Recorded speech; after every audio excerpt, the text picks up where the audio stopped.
বাবা মায়ের চোখে না সব সন্তানই সমান, এটা হচ্ছে পৃথিবীর সব থেকে বড় মিথ্যে কথা। কথাটা হয়তো শুনতে খুব খারাপ লাগবে, কিন্তু এটা হচ্ছে পৃথিবীর সব থেকে অপ্রিয় বাস্তব কথা। বাবা মায়ের কাছে সত্যি কথা বলতে, দুই সন্তান থাকলে দুই সন্তান সমান চোখে সবসময় সব বাবা মা দেখে না। সত্যি কথা বলতে না তো, বাবা মারাও কিন্তু স্বার্থপরই হয়, নিজেদের স্বার্থের জন্যই কিন্তু এই পৃথিবীতে আমাদেরকে নিয়ে আসে। ওই যে বললাম, কথাটা শুনতে বড্ড বেশি অপ্রিয় লাগবে। যে সন্তান সব থেকে বেশি দায়িত্ব পালন করে সেই সন্তানই কিন্তু সব থেকে বেশি অবহেলার পাত্র হয় বাবা মায়ের কাছে। আসলে এই জিনিসগুলো যাদের সাথে হয়নি তাদের কাছে এগুলো শুনতে খারাপ লাগবে, কিন্তু যাদের সাথে হয়েছে তারা খুব ভালো করে জানে যে জিনিসটা কতটা কষ্টকর। হ্যালো এভরিওয়ান, আমি বৃষ্টি। আমার এই ছোট্ট সংসারে তোমাদেরকে অনেক অনেক ওয়েলকাম। আসলে আজকে না প্রীতমের মাথায় একটু ভূত চেপেছে। কি ভূত সেটা বলছি। ঘরের নাকি জিনিসপত্রগুলো ডাইরেকশনগুলো চেঞ্জ করবে। ঘরটা আসলে কি বলতে প্রত্যেক সপ্তাহে যদি একটুখানি জিনিসগুলো এদিক থেকে ওদিক করা হয় তাহলে ঘরটা একটু নতুনত্ব লাগে। ওই কারণেই ভেবেছিল ঘরের জিনিসগুলো এদিক থেকে ওদিক করবে, কিন্তু যা আমাদের জিনিসগুলোর ওয়েট আছে, হ্যাঁ হতে পারে সব কটা জিনিস না হয়, আলমারিটা খাটটা না, আলমারিটাও তোমার হচ্ছে সেকেন্ড হ্যান্ড, কিন্তু জিনিসগুলো ওয়েট আছে বেশ ভালোই, জানো তো।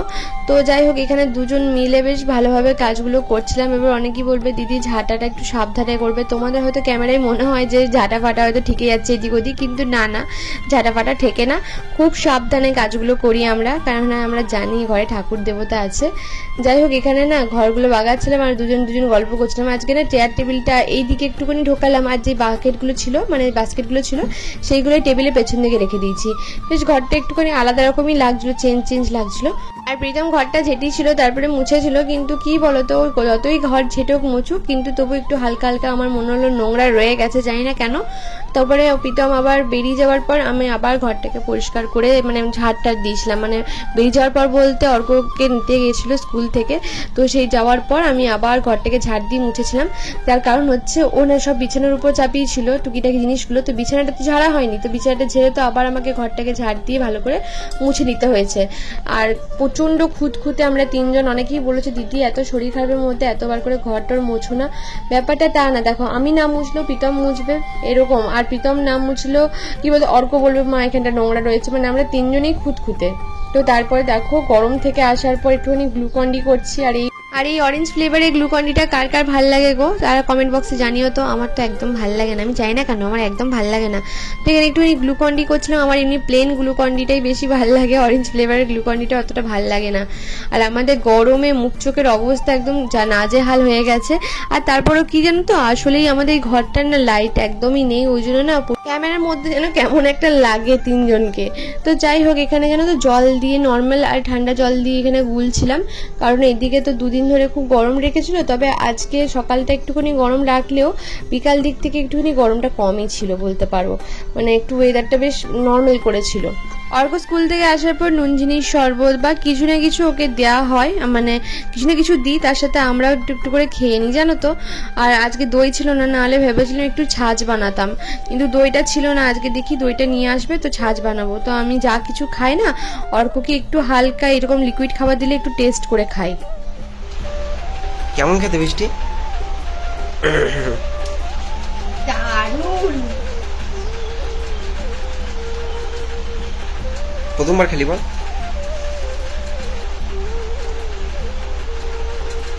জন্মের পর প্রথমবার খেলি, আহারে। তারপরে দেখো এখানে ঠাকুর পুজো করতে বসেছি। এখানে ফুলের মালা নিয়ে এসেছিল প্রীতম, তো ভেবেছি আজকে একটু অন্যভাবে গপুকে সাজাবো। আর হ্যাঁ, আজকে গরম ছিল বলে একটুখানি মুখ চোখগুলো ধুয়ে দিয়েছি ওর। তো এখানে দেখো ছোট ছোট মালা কেটে নিচ্ছি, আর এদিকে প্রীতমের সাথে আমি কথা বলতে বলতেই কাজগুলো করছিলাম যদিও বা। হ্যাঁ, একটা কথা তোমাদেরকে ভিডিওর প্রথমেই বললাম না, মা বাবারাও স্বার্থপর হয়। হ্যাঁ অবভিয়াসলি এই কথাটা মানুক আর না মানুক এটা সত্যি। তোমরা একটা কথা ভেবে রাখবে, যতদিন তুমি তোমার বাবা মায়ের মতো চলতে পারবে ততদিন তুমি শ্রেষ্ঠ সন্তান হয়ে থাকবে। যেই তুমি নিজের নিয়ে একটু ভাবতে শুরু করবে তখনই তুমি কুলাঙ্গার ছেলে হয়ে যাবে, তখনই তুমি খুব খারাপ ছেলে হয়ে যাবে, তখনই তুমি বাজে ছেলে হয়ে যাবে। আসলে এখানে মোট কথা হচ্ছে, যেহেতু বাবা মারা আমাদেরকে খুব কষ্ট করে জন্ম দিয়েছে, তো সেই কারণে বাবা মা যা বলবে আমাদেরকে সেটাই করতে হবে, সেটা সঠিক হোক বা ব্যাঠিক হোক। কিছু কিছু মানুষ তো এটাও বক্তব্য রাখে যে হ্যাঁ, আজকে তুমি যা করছো তোমার বাবা মায়ের সাথে, সেটাই কিন্তু পরবর্তীকালে তোমার কাছে রিটার্ন আসবে। আসলে সবসময় একটা ছেলে বা মেয়ের দিকেই আঙুল তোলা হয়, হয়তো সে ভালো করে বাবা মাদেরকে রাখতে পারেনি, কিন্তু হ্যাঁ, বাবা মারাও যে থাকতে চায় না বা বাবা মারাও যে দেখতে চায় না তাদেরকে এইভাবে ভালো থাকুক, সেইটা কিন্তু কেউ মানতে চায় না। একটা কথা কিন্তু সত্যি, জানো তো, অনেকে হয়তো এটা মানবে না, কিন্তু এখনো অনেক বাবা মা আছে এখনো যারা কিন্তু সন্তানের ভালো দেখতে পারে না। তোমার সন্তান যে ভালো আছে অন্য কাউকে নিয়ে, সেটা কিন্তু অনেক বাবা মা আছে তারা দেখতে পারে না। আসলে হচ্ছে তারা যেহেতু জন্ম দিয়েছে, তারা যেটাই ঠিক বলবে সেটাই ঠিক, আর তারা যেটা ব্যাঠিক বলবে সেটাই ব্যাঠিক। সেটা যদি মেনে চলতে পারো তাহলে তুমি সুসন্তান হয়ে থাকতে পারবে, আদারওয়াইজ কিন্তু তুমি খুব বাজে ছেলে বা বাজে মেয়ে হয়ে যাবে। আমি সত্যি বলতে অর্ককে না অত স্বার্থ নিয়ে জন্ম দিইনি। ইন ফিউচার যদি ওর মনে হয় আমাকে দেখবে, না দেখে না দেখবে, আমার কোনো অসুবিধা নেই তাতে। ওর জীবন, ও কি করবে সেটা ও ডিসাইড করবে। আমার ছেলে কিন্তু একবারও বলেনি যে মা তুমি আমাকে এই পৃথিবীতে নিয়ে এসো, যা বলবে আমি তাই করবো, এরকম তো কোনো আমার ছেলের সাথে আমার ডিল হয়নি না। তাই আমার যত দায়িত্ব যে ওকে মানুষ করার, সুশিক্ষা দেওয়া, সেটুকু আমি দেব। বাকি ও কি করবে সেটা ওর জীবন, ও বুঝে করবে। আসলে অনেকেই বলবে হ্যাঁ এটা বলতে অনেক সহজ, সেই পরিস্থিতিতে গেলে তুমি বুঝতে পারবে। না গো, আমি অনেকটা স্ট্রং এই বিষয়ে, আর আমি নিজে যেহেতু এই জিনিসগুলো ফেস করেছি তাই আমি একটা জিনিস জানি, একটা টাইমের পর মা বাবাকে তার সন্তানকে ছাড়তে হয়, সেটা ছেলে হোক কিংবা মেয়ে হোক। একটা টাইমের পর যেমন একটা মেয়েকে বিয়ে দিয়ে বিদায় করা হয় ঘর থেকে, তেমন একটা ছেলের মা বাবারও উচিত কিন্তু যে যখন বিয়ে দিয়ে দেওয়া হয় তখন তাকে তার মতো সংসার করতে দেওয়া উচিত। একটা মেয়ের মা বাবা যদি সেই ছেলের সংসারে এসে নাক গলায়, তখন যেমন খারাপ লাগবে, মানে সেই সংসারটা যেমন টেকে না, তেমন কিন্তু একটা ছেলের মা বাবা যদি সংসারের মধ্যে নাক গলায় তাহলে কিন্তু সেই সংসারটা টেকে না। ঝগড়া ঝামেলা হলে, অশান্তি হলে অবশ্যই দুই পরিবারকে একসাথে বসে কথা বলতে হয়, সেটা কিন্তু বড়দেরই কাজ। কিন্তু হ্যাঁ, স্বামী স্ত্রীর ব্যক্তিগত জীবনে যদি বলে কেউ ইন্টারফেয়ার করবে তাহলে তো সেটা তো ঠিক না, বলো। তো যাই হোক, ওইদিকে মাছটা আমি ভেজে নিচ্ছি, আর আমি ওইদিকে কাতল মাছটা আজকে আম দিয়ে একটা রেসিপি শেয়ার করব। তো এখানে কাঁচা আমটা দেখো ভালো করে ঘষে নিচ্ছি, তোমরা চাইলে বেটে নিতে পারো, আমি একটু ঘষেই নিচ্ছি।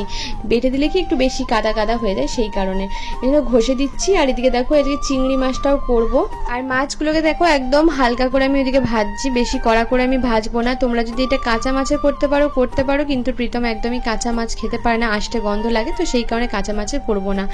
আর ওইদিকে দেখতে পেয়েছো আমি শুধু সর্ষে আর রসুনটা বেটে নিয়েছি, আর এইদিকে দেখো পেঁয়াজটাও আমি এইদিকে বেটে নিচ্ছি ভালো করে। বাটাবাটিগুলো হয়ে থাকলে না রান্না করতে বেশিক্ষণ টাইম লাগে না, তো সেই কারণে তাড়াতাড়ি করে এগুলো বেটে নিচ্ছি। আর যেহেতু আমার মিক্সার গ্রাইন্ডারটা ওই দিকে, তো অন্ধকার করা আছে, অর্ক ঘুমাচ্ছে, তো সেই কারণে আমি না ওই বেটে নিয়ে চলে আসলাম অন্ধকারে, আর কি দেখাবো তোমাদেরকে, সেই কারণে। মাছটা এদিকে ভাজা হয়ে গেছে ভালো করে। আর এইদিকে দেখো আমি একটুখানি সর্ষে, তারপরে কালো জিরে আর দিয়েছি মৌরি, তার মধ্যে শুকনো লঙ্কা দিয়ে পেঁয়াজ বাটাটা দিয়ে দিচ্ছি। পেঁয়াজ বাটাটা ভালো করে এখানে কষে আসলে, মানে ভালোভাবে কষা হয়ে গেলে এর মধ্যে দিয়ে দিচ্ছি টমেটো পেস্টটা। হ্যাঁ, এর মধ্যে টমেটো পেস্টটা দিয়ে ভালো করে এটাকে ভেজে নেবো, জানো তো মশলাটাকে। তার মধ্যে নুন দিচ্ছি, পরিমাণ মতো দেবো হচ্ছে এখানে হলুদ, আর এর মধ্যে অ্যাড করবো হচ্ছে জিরে গুঁড়ো আর ধনে গুঁড়ো। তোমরা বেটে দিতে পারো, আমি আর বাটিনি বলে এখানে জিরে গুঁড়ো ধনে গুঁড়োটা দিলাম, আর হালকা রেড চিলি পাউডারটা দিলাম, এটা ঝাল না, কাশ্মীরিটা। এই যে দেখো জিরে গুঁড়ো আর ধনে গুঁড়োটা দিলাম, ব্যাস। এবার মশলাটাকে খুব সুন্দর করে কষাবো, যখন হালকা মশলাটা বেশ ভাজা ভাজা হয়ে এসছে, দেখো এটা থেকে কিন্তু কোনো তেল ছাড়বে না, তার কারণ হচ্ছে এর মধ্যে তেলের পরিমাণ খুবই কম দেওয়া হয়েছে, সেই কারণে। তো এরপরে দেখো সর্ষে বাটাটা আমি দিয়ে দিলাম, যে সর্ষে আর রসুনটা ছিল, আর সর্ষে রসুন জানো তো সর্ষে বাটা দিয়ে বানালে একটা খুব সুন্দর ফ্লেভার আসে এই মাছটাতে। তো এখানে মাছটা যেটা ভেজে রেখেছিলাম সেটাকে এপিট ওপিট করে সুন্দর করে শুকনো শুকনো করে ভেজে নেবো। তোমরা চাইলে একদম শুকনো শুকনো করে করতে পারো, আমি একটু হালকা গ্রেভি রাখবো, কারণ হচ্ছে আমাদের একটু গ্রেভি প্রীতম পছন্দ করে, সেই কারণে।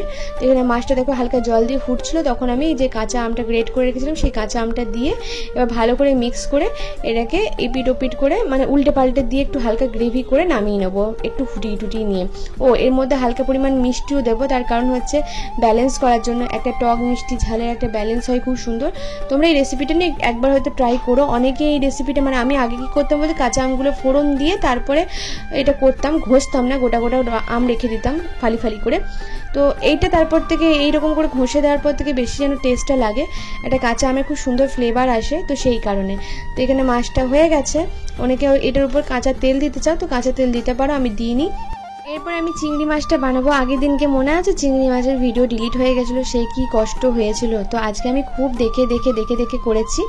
আর নারকেলের দুধ ছিল না, তাই এখানে আমুলের যে দুধ প্যাকেটগুলো পাওয়া যায় কি, তো সেইগুলো নর্মাল জল দিয়ে জানো তো আমি এখানে মানে একটুখানি গুলে রেখেছি। আর এখানে দেখো চিংড়ি মাছটাও ভালো করে ভাজা হয়ে গেছে, তো চিংড়ি মাছটাকেও আমি তুলে রাখছি। তোমরা অনেকেই আমার রান্না দেখতে ভালোবাসো, তাই আমি চেষ্টা করি প্রতিদিন ভিডিওর মধ্যে একটু একটু করে রান্নার ভিডিও দেওয়ার। তো ব্যাস এখানে একটুখানি তেল দিলাম, তারপর এখানে লং দিচ্ছি। আর এই বাটাটার মধ্যে আছে হচ্ছে জিরে আছে, ধনে আছে, তারপরে আছে হচ্ছে রসুন আর আদা, আর আছে হচ্ছে তোমার গোলমরিচ। তো এর মধ্যে এরপরে পেঁয়াজ বাটাটা দিয়ে দিচ্ছি। আগে জানো তো পেঁয়াজ কুচি দিয়ে করতাম, কিন্তু কি বলতো কিছু কিছু রান্নাতে তো পেঁয়াজ বাটা দেওয়া যায়, একদম মিহি করে বাটতে গেলে শিলে বেশ কষ্ট হতো। যাই হোক মিক্সার গ্রাইন্ডারটা হয়ে বেশ আমার সুবিধাই হয়েছে। তো পেঁয়াজটা এখানে ভাজতে ভাজতে এর মধ্যে হলুদ একটুখানি নুন দিয়ে দিলাম টেস্ট অনুযায়ী। আর এখানে টমেটোটা দিলাম, টমেটোটা পুরোটা পিউরি হয়নি, তো আবার নিয়ে এসে ঘুরিয়ে আবার টমেটোটা পিউরি করে দিলাম। তারপরে এইখানে একটু হালকা রেড চিলি পাউডার দিয়েছি, ব্যাস এটাকে ভালো করে কষিয়ে নিয়েছি। কষানো হয়ে গেছে, দেন চিংড়িটা দিয়ে ভালো করে এটাকে কষাবো। এই যে গা মাখা মাখা চিংড়ি ভাজা খেতে আমার কি ভালো লাগে। এবার যে দুধটা আমি করে রেখেছিলাম, এটা নর্মাল কিন্তু ঠান্ডা দুধ দিয়ে করে রেখেছি। তোমরা এই জায়গায় নর্মাল এমনি গরুর দুধ অনেকে দেয়, কিন্তু আমি এরকম আমুল দুধই দিই। তো এবার দিয়ে এটাকে ভালো করে বেশ কষিয়ে নিয়ে এরপর এর মধ্যে হালকা পরিমাণ মিষ্টি দিয়ে দিচ্ছি, কারণ এই চিংড়ি মাছটা একটু হালকা মিষ্টি মিষ্টি ভালো লাগে। তার মধ্যে কাঁচা লঙ্কাগুলো দিয়ে দিচ্ছি। ব্যাস একটু জল দিয়ে গ্রেভি করে নিচ্ছি, কারণ এটা একটুখানি গ্রেভি ভালো থাকবে, কারণ একদম শুকনো শুকনো খেতে চায় না প্রীতম। এর মধ্যে একটু ঘি দিলাম, তোমরা চাইলে একটু গরম মশলা দিতে পারো, আমি আর গরম মশলা দিই না, কারণ ভালো লাগে না চিংড়ি মাছের মধ্যে অত্যধিক গরম মশলা ভালো লাগে না, যেহেতু ফোড়নে দিয়েছিলাম, তো সেই কারণে আর গরম মশলা দিইনি। তো এখানে দেখো পুরো ক্রিমি ক্রিমি হয়েছে, আর খেতে যে কি ভালো হয় কি বলবো, আমার তো খুব ভালো লাগে। আর চিংড়ি মাছ এখন আমাদের বাড়িতে সবারই প্রিয় হয়ে গেছে বলতে পারো, আগে খেত না, এখন সবাই হাত হাত চেটে থালা পরিষ্কার করে খায়। তো তারপরে দেখো এখানে সেই দেশীয় ধনে পাতাগুলো এনেছিলাম মনে আছে, সেই ধনে পাতাগুলো পেঁয়াজ আদা কাঁচা লঙ্কা দিয়ে এখানে চপারে চপ করে নিচ্ছি, কারণ মাছের ডিমটাকে ম্যারিনেট করে রাখবো। এসে পরে রাতের বেলায় একটু টুকটুক করে ভেজে দেবো, কেননা সে মাছের ডিমের বড়া খেতে খুব ভালোবাসে। আমার করে দেওয়া হচ্ছে না, কারণ এই কদিন জানো তো মানে আমার ভালো লাগছিল না সেইভাবে রান্না করতে, তাও করেছি বলতে পারো। আর এদিকে মুগ ডালটা ভাজতে দিচ্ছি, আমার মুগ ডাল একদম খেতে ভালো লাগে না, কিন্তু জানো তো মুসুর ডালটা দেখলাম আজকে একদম ফুরিয়ে গেছে।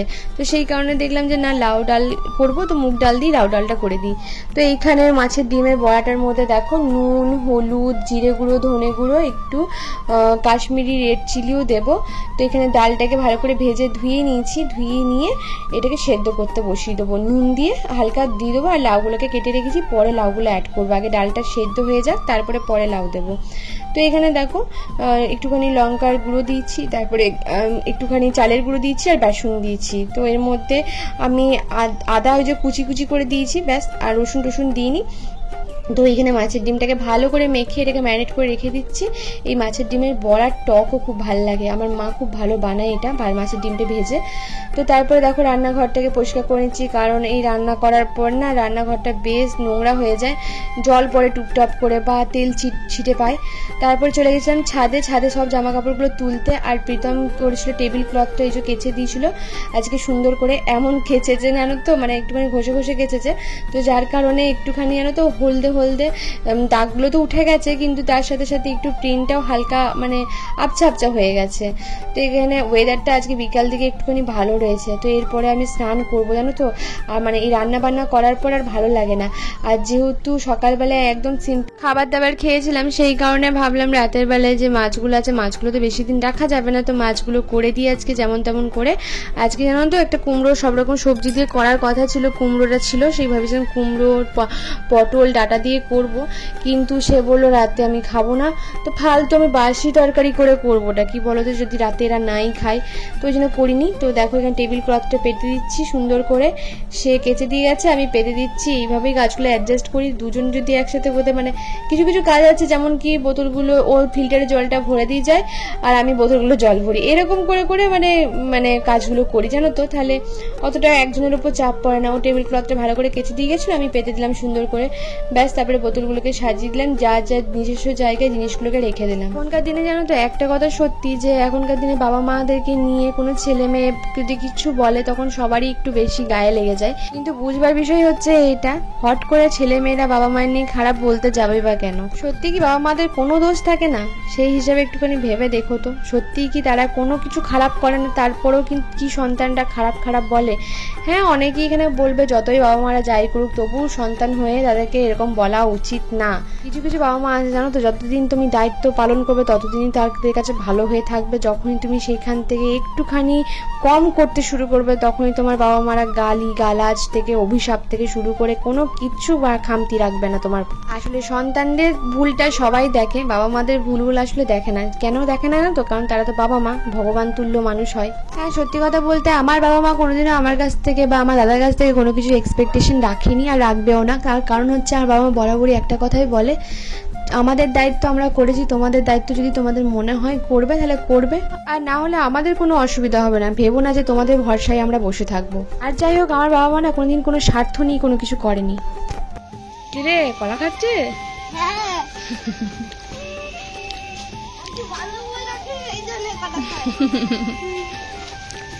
ঘুম থেকে উঠে অনেকক্ষণ কেঁদেছে। কেন কেঁদেছিস?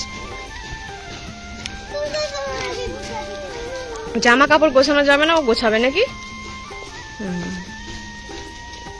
যেহেতু দুদিন বেশ গরম ছিল ওই জন্য অর্ককে ছাদে নিয়ে যাচ্ছিলাম না, বেশ একটা গরম ভাব উঠছিল। যেহেতু এই বিকাল দিকে আজকে ওয়েদারটা কি ভালো রেখেছে, কি বলবো, আজকে আমার মনটা খুব খুশি, তার কারণ ওয়েদারটা খুব সুন্দর রেখেছে। তো সেই কারণে বিকালবেলায় অর্ককে নিয়ে একটু ছাদে একটুখানি ঘুরলাম, একটুখানি ও ঘুরলো। কারণ রাতের বেলায় তো প্রীতম প্রতিদিন নিয়ে ওকে পার্কে যায়, তারপরেও আমি মনে হয় যে না, একটুখানি বিকাল টাইমটা তো একটু ছাদে ঘোরাটা ভালো। তো একটু ছাদে নিয়ে বসেছিলাম, একটুখানি কলা টলা খেলো, আর এইদিকে আমি তারপরে স্নান টান করে এসে একটুখানি রেডি ফেডি হয়ে, মানে এমনি রেডি ফেডি না, মানে সন্ধ্যের সময় চুল টুল মানে আগে আছড়ে ফাছড়ে নিয়ে দিয়ে এবার ঠাকুরকে দেখাবো হচ্ছে সন্ধ্যে। কিন্তু সে তো মানে তস সইতে দিল না, মানে সন্ধ্যে হওয়ার আগেই সন্ধ্যে দেখাবো করলো, মানে গোধূলি লগ্ন যেটাকে বলে। আর এখানে তোমাদের সবার প্রিয় বন্ধুগণের কথাগুলো শুনো জাস্ট।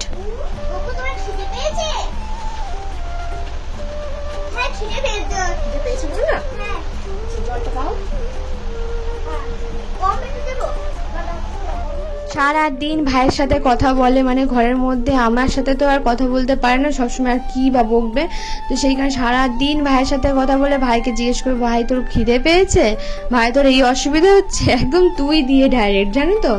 আর শুধু একটা কথাই বললাম, মা ভাইটা কবে বড় হবে বলো তো, আমার সাথে একটুখানি খেলতে পারবে। আমি বললাম বাবা খেলবে চিন্তা নেই, তবে হ্যাঁ অর্ক একদিন বলছিল যে মা জানো তো আমি একদিন স্বপ্ন দেখছিলাম, আমি খেলছিলাম, খেলতে খেলতে কিছু দুষ্টু লোক এসলো, কিন্তু ভাই আমাকে প্রোটেক্ট করলো। তো স্বপ্নে সেই জিনিসটা দেখেছে। তো এখানে দেখো সন্ধ্যেবেলায় সন্ধ্যে দেখাচ্ছে, সন্ধ্যে তো হয়নি, বিকালবেলাতেই ওকে ধূপ দেখাতে হবে। তো কি বলবো বলো, এখন সেই সন্ধ্যে দেওয়ার কিছুক্ষণ আগে, মানে প্রায় 6:30 মতো বাজে, তো তখনই বললাম আমি ধূপটা দেখাবো। 6:30 মানে সন্ধ্যে মন তো হয়েই এসছে। আর এখানে তোমাদের বন্ধুগণের প্রণাম করার ঘটাটা দেখো, এইভাবে প্রণাম করবে, ওর বাবা যেহেতু এইভাবে প্রণাম করে সেইভাবে দেখে দেখে শিখেছে।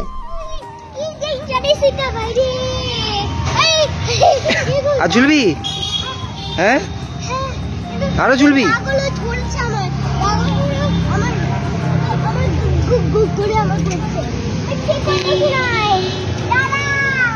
নামিয়ে দেবো। এই রে চটি খুলে গেছে, যা যা যা, নামিয়ে নেবো, থামিয়ে দিচ্ছি।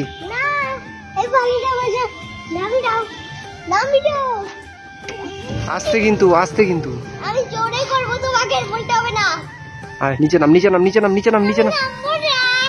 দাঁড়া আমি যাচ্ছি না।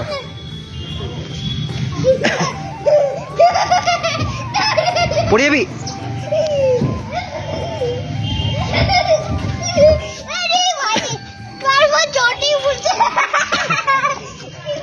চটি পায়ে লেগে যাবে।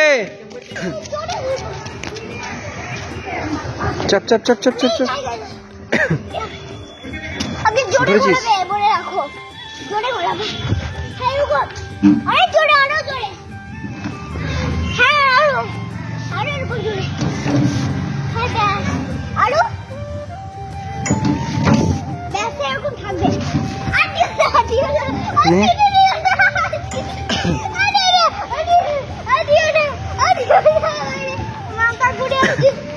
করবি আর বন্ধ সে করবি।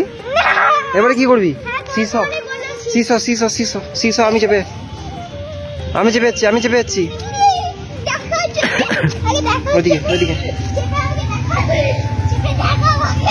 এই যে চেপেছি।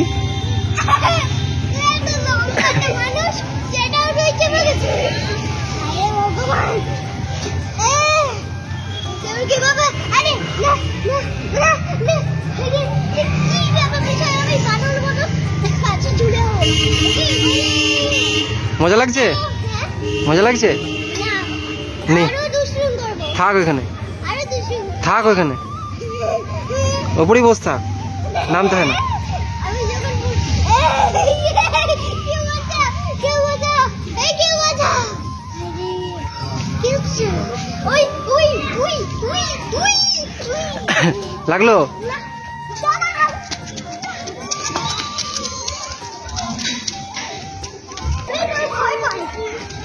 দাঁড়াও ওকে শিখিয়ে দিই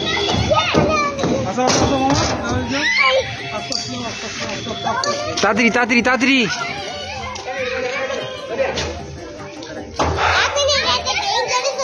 আবার ওইটা অমনি করে দাঁড়া দাঁড়া, চবাড়ি চ, চবাড়ি চবাড়ি চবাড়ি চ।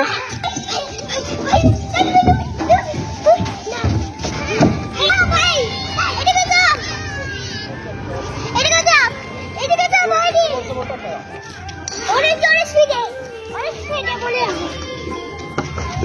অনেক জোরে, আরো জোরে, আরো জোরে, হ্যাঁ আরো আরো আরো আরো হ্যাঁ আরো জোরে। হ্যাঁ আরো জোরে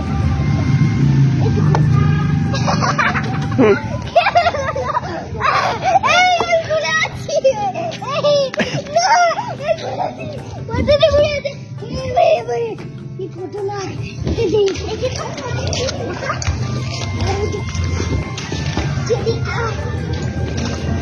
তর্ক নিজেই পারবে সব।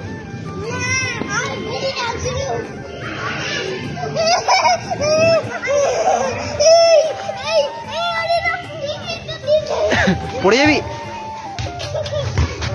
চাপ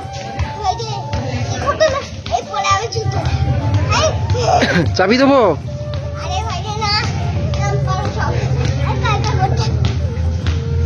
আবার ট্যালেন্ট মানে জোরে মনে রাখো আরে জোরে পাড়ি মেরে আরো মারো মারো মারো মারো মারো অনেক জোরে একবার দাও এই জোরে দাও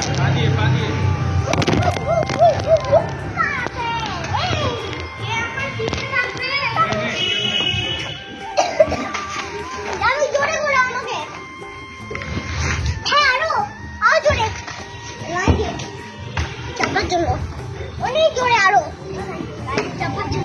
তো প্রতিদিন এসে পরে বাবার সাথে পার্কে ওকে যেতেই হবে, কিছুটা টাইম ওকে স্পেন্ড করতেই হবে। যাই হোক, আজকের ভিডিওটা এইখানেই শেষ করছি, আর বড় করলাম না। সবাই ভালো থেকো, সুস্থ থেকো, আর সকলকে ভালো রেখো। আর হ্যাঁ, এই গরমে বেশি বেশি করে জল খেও, কারণ প্রচুর গরম পড়েছে এইদিকে।